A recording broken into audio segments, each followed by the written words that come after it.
Владимир Галика, независимый интернет-маркетолог, автор статьи, который расскажет нам про 12 подвигов интернет-маркетолога или, опять же, как повысить конверсию интернет-магазина. Давайте поприветствуем, только сильно не...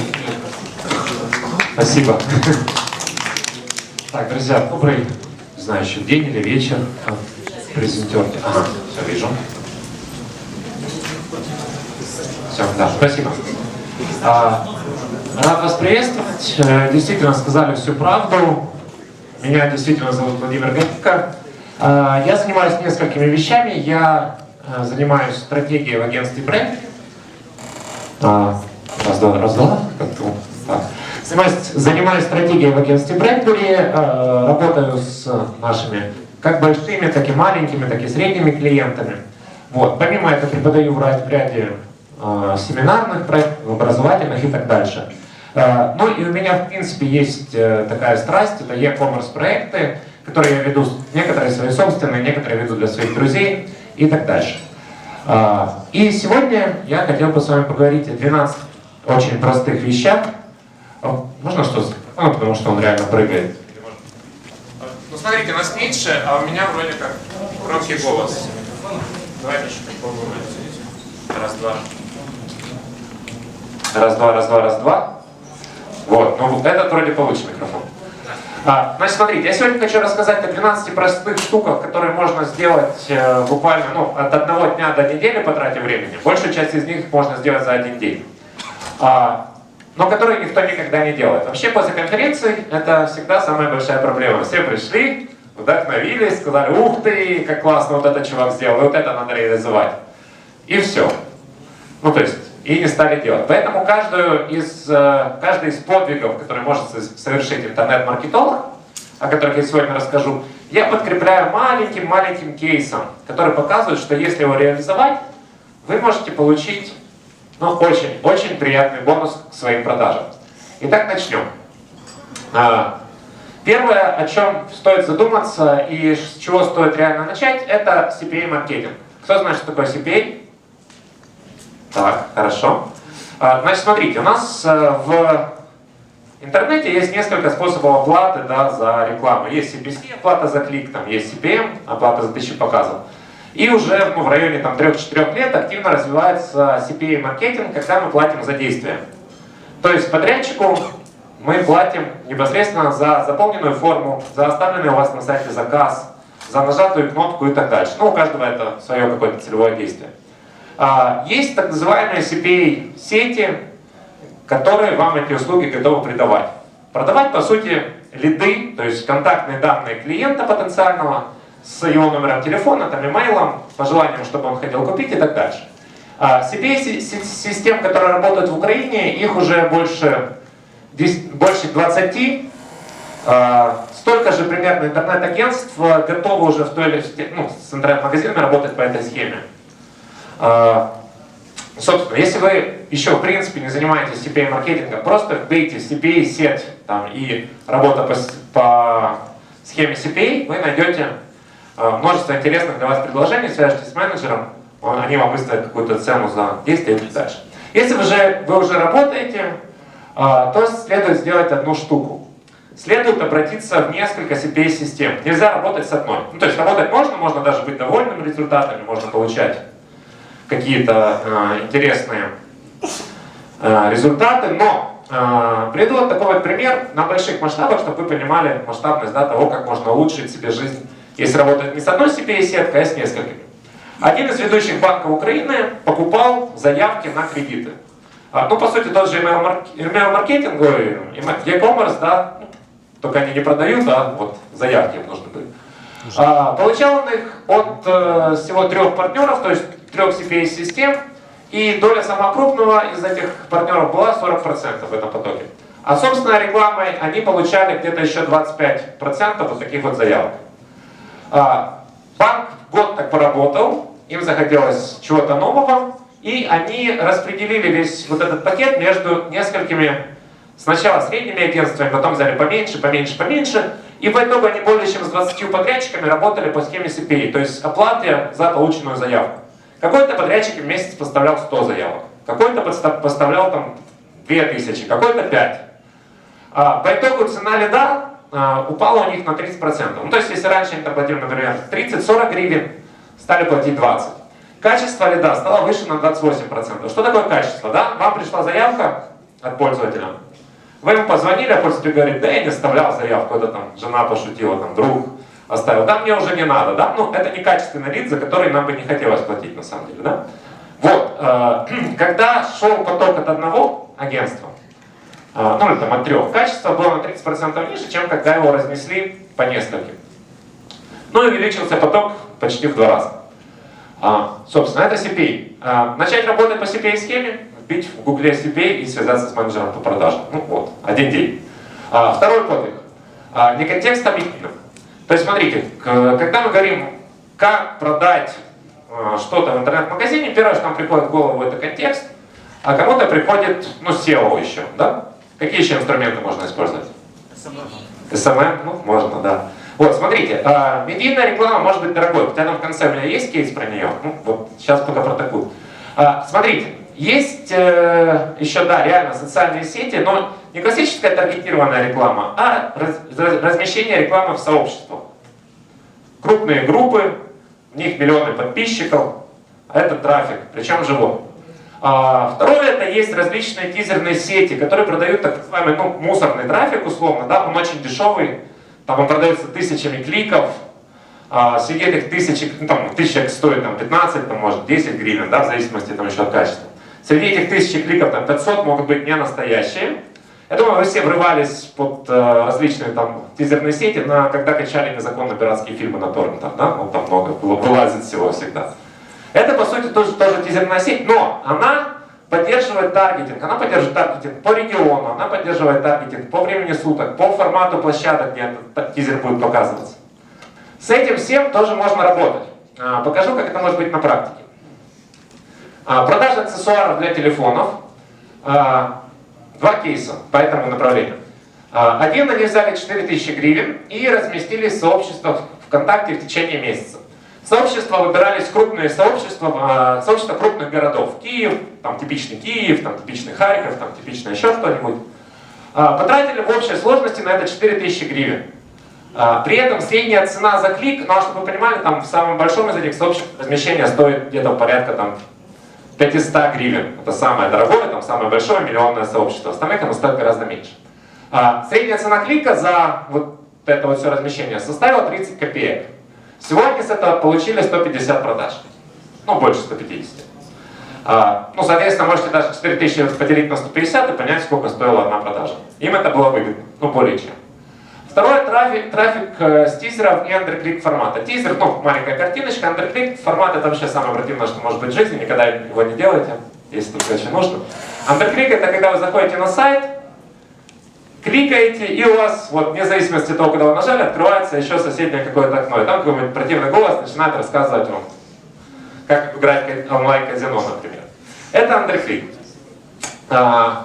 Но в чем преимущество андерклика? Если человек попадает на вашу страницу целевую, недолго думая, там ставится тег ретаргетинга, ремаркетинга, всего остального, и ваш товар за человеком начинает уже бегать довольно долго. Если человек вам подходит по... Ну, естественно, ремаркетинг настраивается очень жестко, да? То есть мы жестко там зажимаем целевую группу по возрасту, GDN, Гугле и так дальше.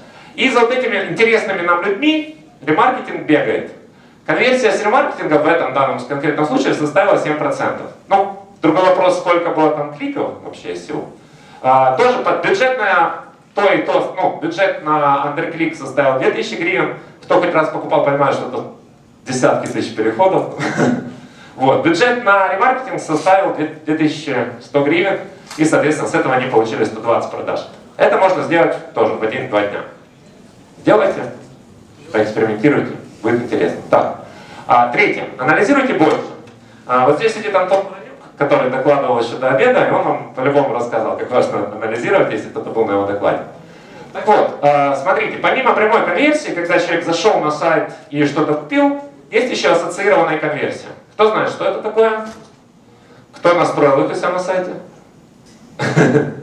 Окей, ассоциированная конверсия, когда в процессе покупки отслеживается не только последний канал, по которому человек вам зашел на сайт и совершил нужное вам действие, например, контекст, а отслеживается все взаимодействие человека с сайтом. То есть он прочитал о вас на каком-то другом сайте, перешел, подписался на ваше сообщество в социальных сетях, ушел.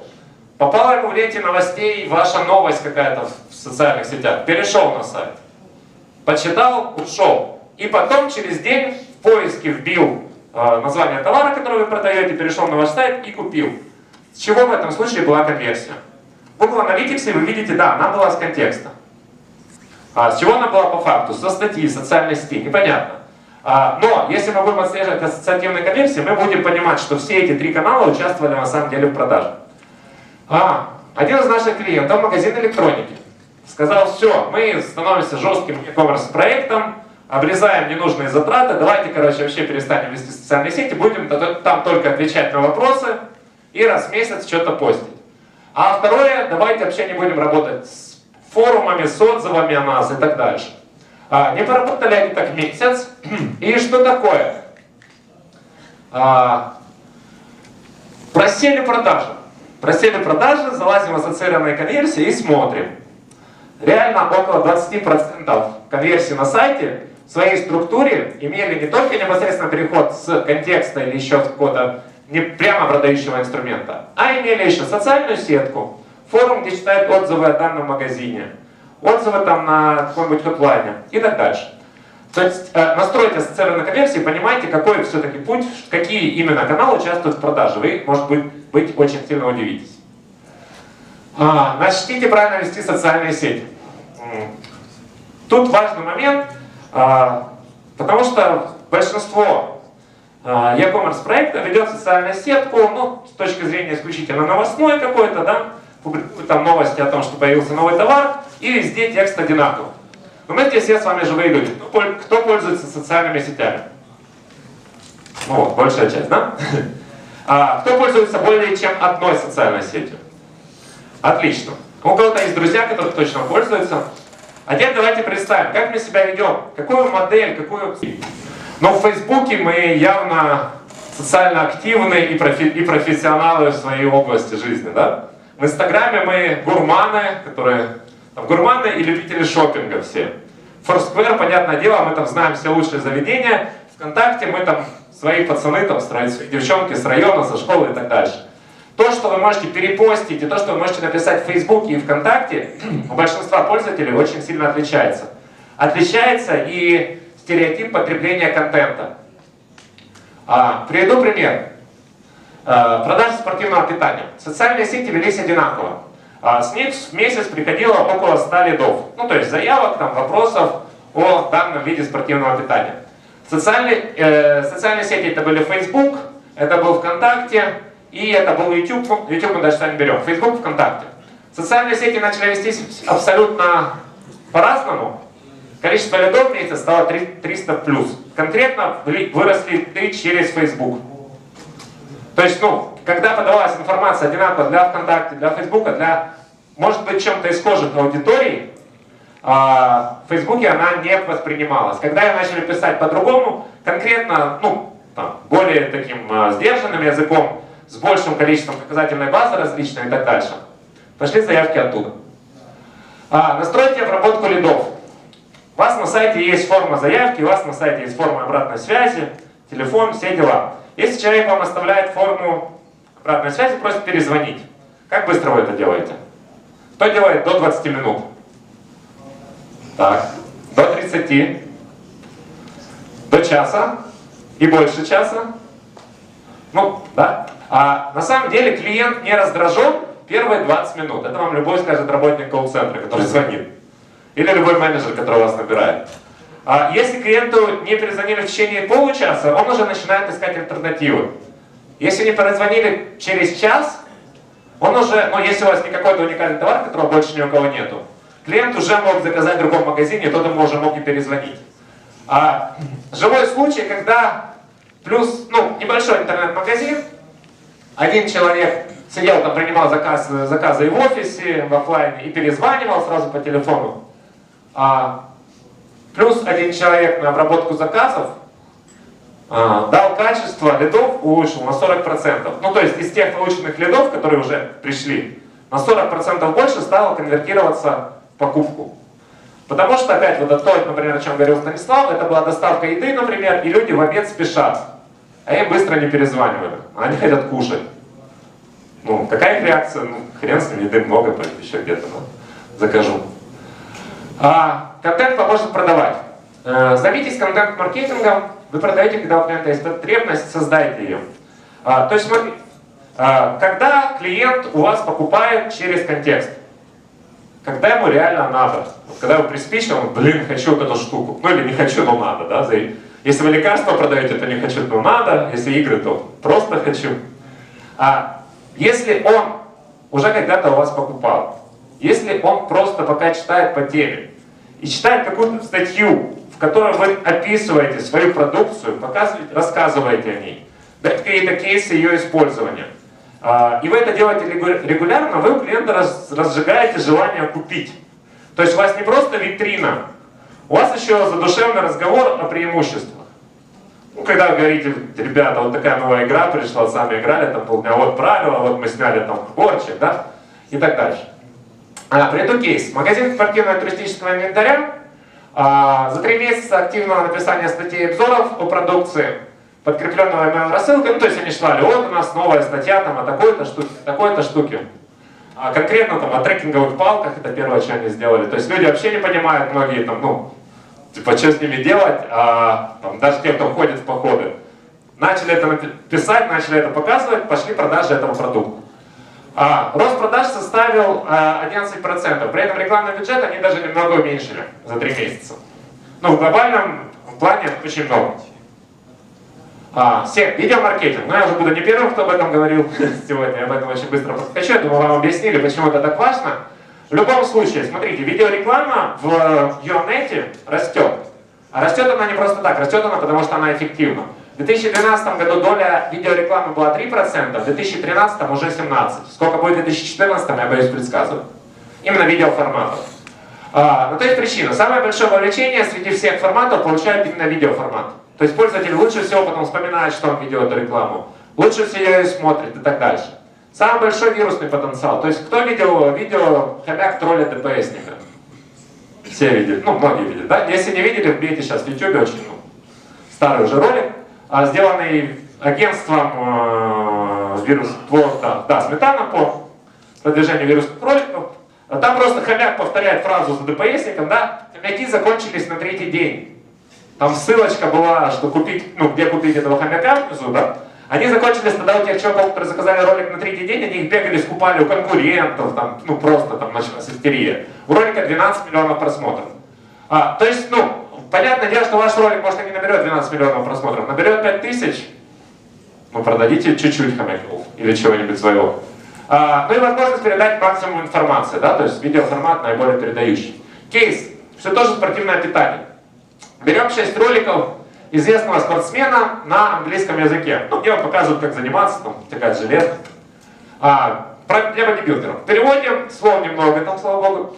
На русский озвучиваем, причем сами. Ну, то есть, это мой проект моих друзей был, мне было интересно просто с ними провести этот эксперимент даже.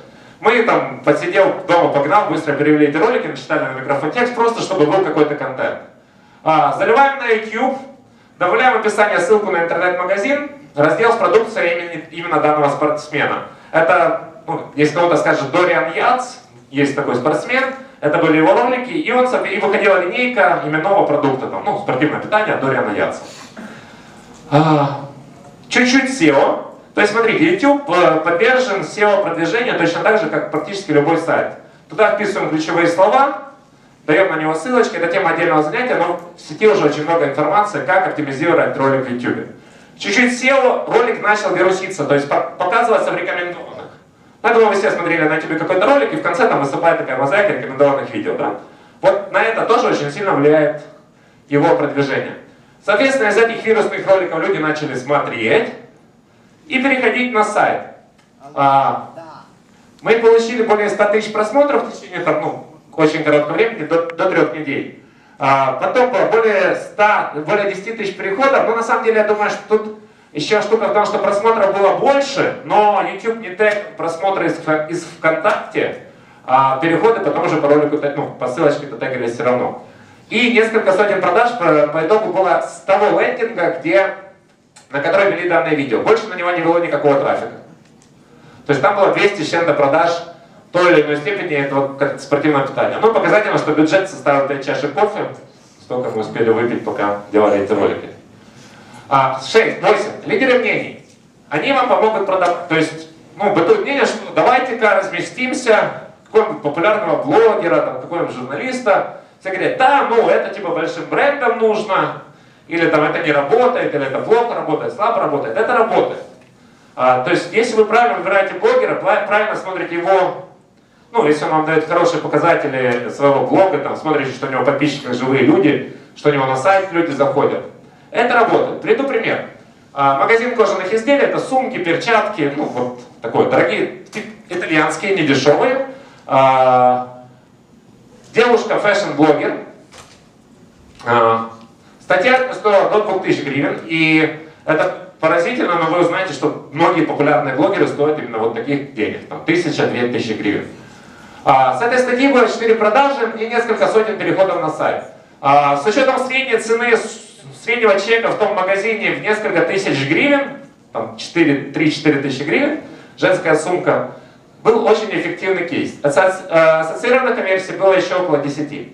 Тут вопрос еще, конечно, с целевой аудиторией, у нее были подписчики девочки, которые любят модные вещи, она пофоткала модные красивые сумки, надавила просто на больное место, соответственно, переходы потом осуществились. Да-да-да. Потише? Хорошо, я просто с этим микрофоном не пристроился. 9. Сегментируйте базу. То есть вы собираете контактные данные своих подписчиков.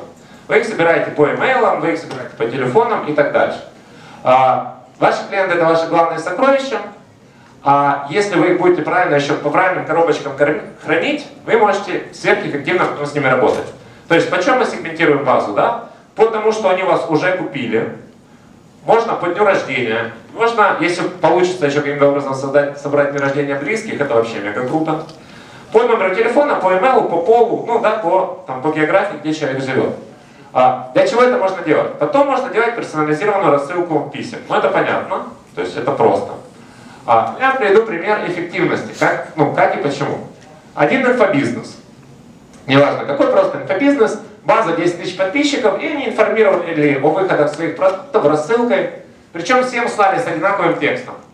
Тогда было до 30 конверсий с такой рассылки. После индивидуализации, то есть когда разбили, там буквально на 4 группы разбили, такой продукт покупали ранее, такой продукт покупали ранее, были на бесплатном семинаре, и еще 4 уже не помню группу. И на них направляли разные, соответственно, текст письма, буквально несколько слов меняли и тему письма. Сразу же вырос трафик до 80 конверсий. Скорее даже не трафик, а сама конвертация. И мобильные телефоны. Ретаргетинг ВКонтакте сейчас работает. Он появился, он уже протестирован, но он работает очень круто. Ретаргетинг, то есть когда мы пользователь, который либо у нас был на сайте, либо контактные данные, которые у нас есть, мы догоняем специальным объявлением. Контактные данные пользователя подходят такие, как email, либо телефон. Если он с этого email либо телефона зарегистрирован ВКонтакте, ему будет появляться объявление. Так вот, ВКонтакте работала плохо база, запущенная с номеров телефона. Ее сегментировали, разбили на категории, допродают аксессуары. Конверсия с нее составила 6-7%. Клик составил 50 копеек.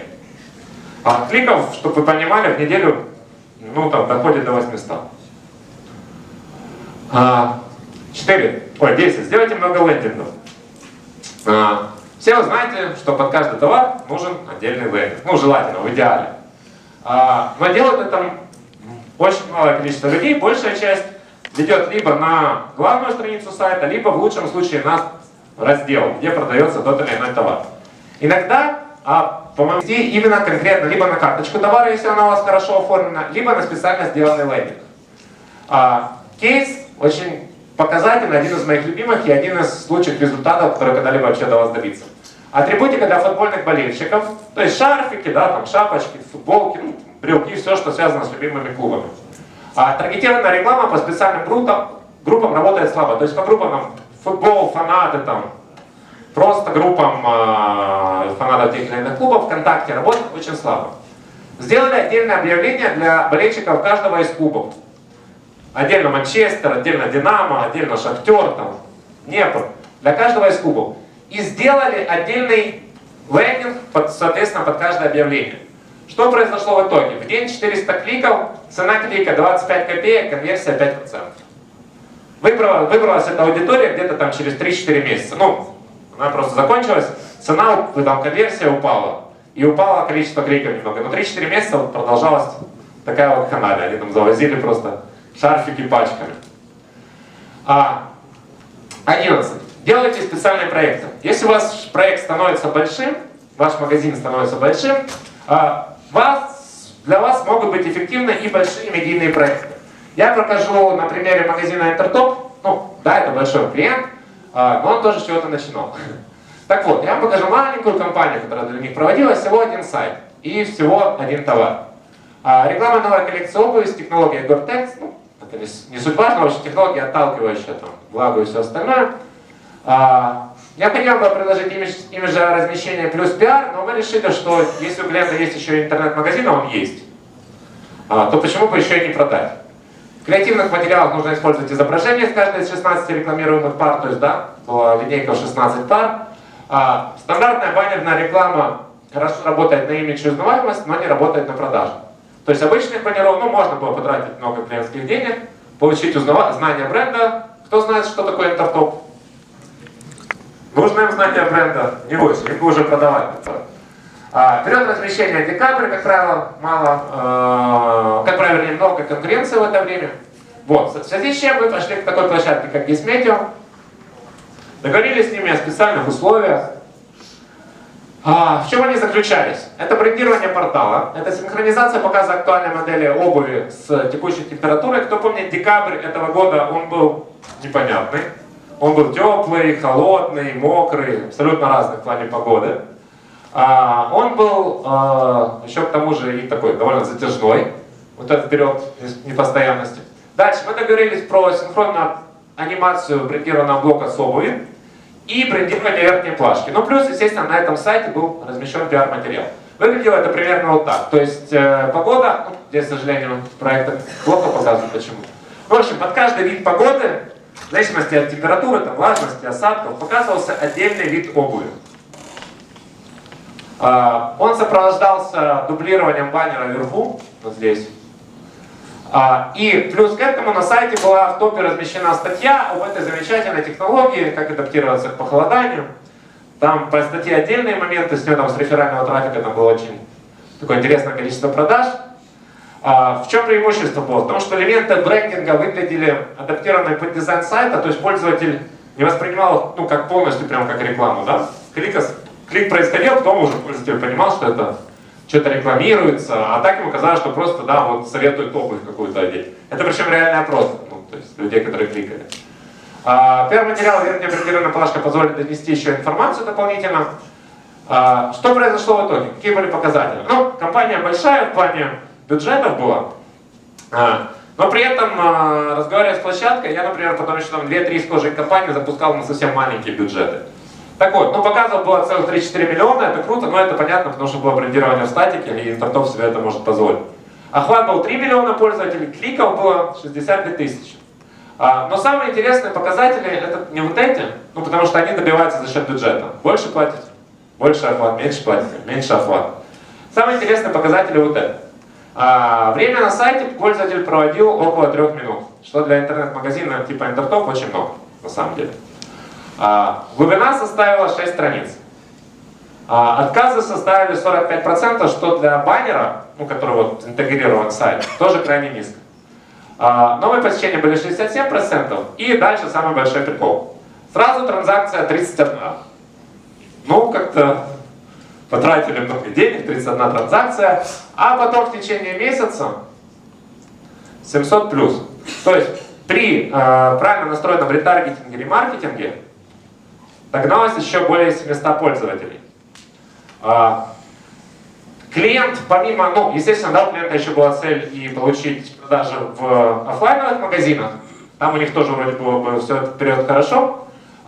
Если бы, естественно, было чуть меньше показов, то ну, тут у них почти там в долю вышли, может быть, чуть там чуть-чуть минус небольшой. Если бы было меньше показов, то это был бы громадный плюс. То есть можно было добиться того же эффекта, тех же переходов, того же посещаемости, меньшим количеством показов, меньшим охватом, но при этом большими продажами. Но это уже вопрос ваших целей, да, что вам нужен охват пользователя, либо непосредственно продажи, либо имидж. Ну и 12-й, самый важный подвиг, который точно сегодня каждый должен сделать, это посмотреть правде в глаза. Это моя любимая часть общения с клиентами. Минимум, я так подбивал в уме, вспомнил, минимум 5 клиентов не хотели менять сайт, потому что мы его долго делали, столько сил уже потрачено, столько рисовали. Ну да, он у нас не очень красивый, мы понимаем, но уже столько денег в него вложили, давайте мы с него что-нибудь получим. Когда все-таки там с кровью и слезами уговаривали их сайт поменять, бизнес взлетал, то есть там в разы росли продажи, потому что сайты были не активны. Более 10 клиентов боялись инвестировать в новые направления интернет-маркетинга. Тот же CPA, еще что-то. Ну, хотя бояться в CPA инвестировать, это вообще как бы неправильно, потому что вы, по сути, платите за результат, да? И у каждого из них поднялись продажи после одного-двух экспериментов. То есть, это реальная практика. Один эксперимент, вы смотрите, нет, эта штука мне не подходит. Второй эксперимент, вы смотрите, эта штука мне уже подходит. И принимаете в практику. Если вы не экспериментируете, вы не растете. И десятки клиентов говорили, что их офис-менеджер, пиарщик, маркетолог отлично справляются с социальными сетями. То есть после начала настоящей работы, когда занимался уже специалист, который непосредственно умеет это делать, они даже часто уходили потом от агентства, говорили, все, мы поняли, надо своего человека, и брали своего. Почему так происходит? Потому что социальные сети, во-первых, поднимают трастовость на основном сайте. Правильная социальная сетка — это прежде всего рост конверсии именно у вас с абсолютно всех инструментов, с контекста, еще откуда-то.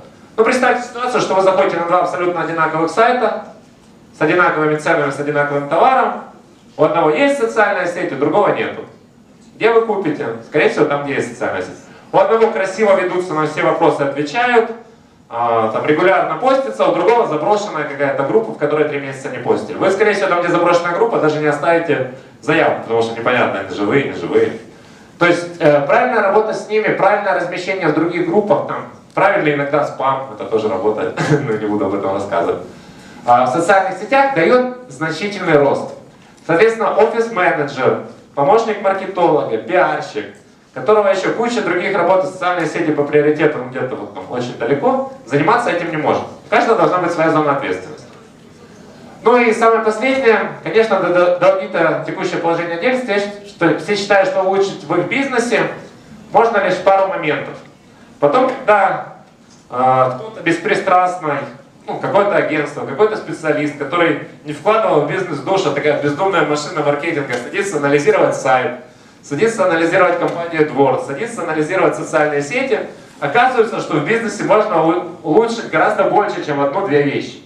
Поэтому не бойтесь обращаться к другим людям, к другим специалистам за комментариями, не бойтесь заказывать аудиты, не бойтесь заказывать там SEO-аудит, аудит контекста, аудит социальных сетей. Это вам поможет развиваться. Вам не обязательно потом покупать у агентства или еще что-то. Но если, сами себя вы никогда не будете так строго судить, как другие люди. А другие люди — это либо специально те, кого попросили посмотреть, либо конкуренты. Но конкуренты между собой пошушукаются, вам не скажут, конечно, зачем им.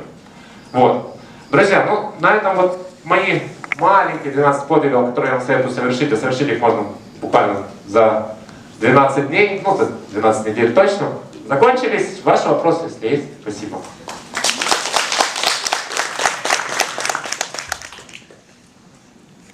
Наверное, уже полностью вы рассказали все, что хотели. Хорошо. Удовлетворили аудиторию. Да, спасибо. Нужно говорить, насколько отличалась конверсия, потому что основным источником переходов был именно этот баннер, который был привязан именно к погоде и велось именно на соответствующую страничку на сайте, который тоже соответствовал погоде, то есть было соответствие объявления и посадочное. Но я думаю, что она бы отличалась разительно, то есть в 2-3 раза меньше 100%. То, о чем говорил, например, Станислав, докладчик, который говорил до меня, средняя по рынку это 1%. Вот он бы и был. Спасибо. Пожалуйста. Еще вопросы? Какой еще есть 13-й подвиг героя? 13-й? Последний, спать после обеда, последний, заканчивать конференцию. Давайте поаплодируем. Спасибо. Этим докладом мы закрыли наш поток. Сейчас у нас будет кофе-брейк, и буквально в 17:10 начинается круглый стол с тремя специалистами. И я думаю, что это мероприятие, которое нужно посетить, потому что всегда дискуссии разных экспертов по одному и тому же самому вопросу, они стимулируют наше серое вещество становиться более мудрее, активнее и сообразительнее. Поэтому давайте отдохнем и продолжим делать финальный аккорд.